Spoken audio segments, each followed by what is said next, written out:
તો અમદાવાદના મેમકો પાસેના સૈજપુર તળાવનું ગુજરાત ફર્સ્ટ દ્વારા રિયાલિટી ચેક કરવામાં આવ્યું। કરોડોના ખર્ચે બનાવવામાં આવેલ સૈજપુર તળાવ બિસ્માર હાલતમાં જોવા મળ્યું।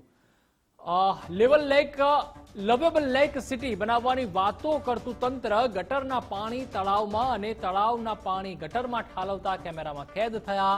અહીં અસામાજિક તત્વો દ્વારા નશીલા પદાર્થનું સેવન કરતા હોય તેવા દ્રશ્યો પણ ગુજરાત ફર્સ્ટના કેમેરામાં કેદ થયા છે। સ્થાનિકોની અનેક રજૂઆત બાદ પણ કોઈ જ દેખરેખ રાખવામાં આવતી નથી। સૈજપુર બોગાની શોભા વધારવા માટે જે તે સમયે આ તળાવની ગ્રાન્ટ પાસ કરવામાં આવી હતી, પણ તંત્રની ઘોર બેદરકારી કહી શકાય કે અત્યારે હાલની પરિસ્થિતિ આપણે જોવા જઈએ તળાવની તો એકદમ ઠપ થઈ ગયેલી પરિસ્થિતિ છે। ઘણી જગ્યાએ દિવાલો તૂટેલી છે, લીલ જામેલી છે, આ ગટરનું ગંદુ પાણી છે। આમાં આ પાણી અહીંથી ગટરમાં ખાલી કરવાનું અને પછી ત્યાંથી પાછું ગટરનું પાણી આમાં આવે।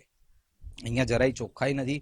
આજુબાજુ તમે જોશો તો તમને ગંદકીના ઢગ જોવા મળશે અને સાંજના સમયે 6-7 વાગ્યા પછી અસામાજિક તત્વોનો અડ્ડો બની જાય છે આ જગ્યા। એવી અહીંની પરિસ્થિતિ છે। અહીંનું કોઈ મેન્ટેનન્સ કોઈ પણ પ્રકારનું મેન્ટેનન્સ કરવામાં આવતું નથી। વિકાસના નામે તળાવો અને બગીચાઓ બનાવવામાં આવે છે। રિયાલિટી ચેક ગુજરાત ફર્સ્ટ કરી રહ્યું છે। તમામ જે તળાવો અને જે ગાર્ડન છે તેની શું સ્થિતિ છે તે જોવા અત્યારે હાલ ગુજરાત ફર્સ્ટની ટીમ આવી છે મેમકો ખાતે। અને મેમકોના આ તળાવની વાત કરવામાં આવે તો અહીં ગંદકીના અને લીલના ઢગ જોવા મળી રહ્યા છે। તદુપરાંત જે આ lake city lovable lake city બતાવવાની અને બનાવવાની વાતો કરવામાં આવે છે, પરંતુ અહીં આ જે લેક સિટી છે તે ગંદુ લેક સિટી બની ગયું છે। અને ખાસ અહીં ગંદકીના થર, ગટરના પાણી અંદર જે તળાવમાં ઠાલવવામાં આવે છે।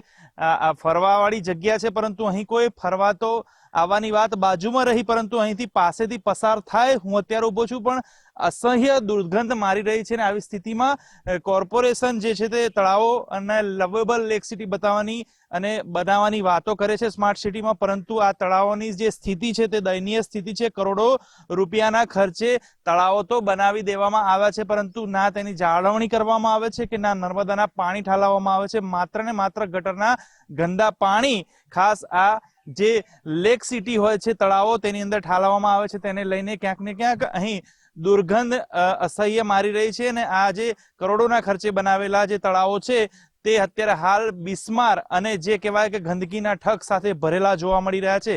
કેમેરામેન અંકિત દવે સાથે સચિન કડિયા, ગુજરાત ફર્સ્ટ, અમદાવાદ।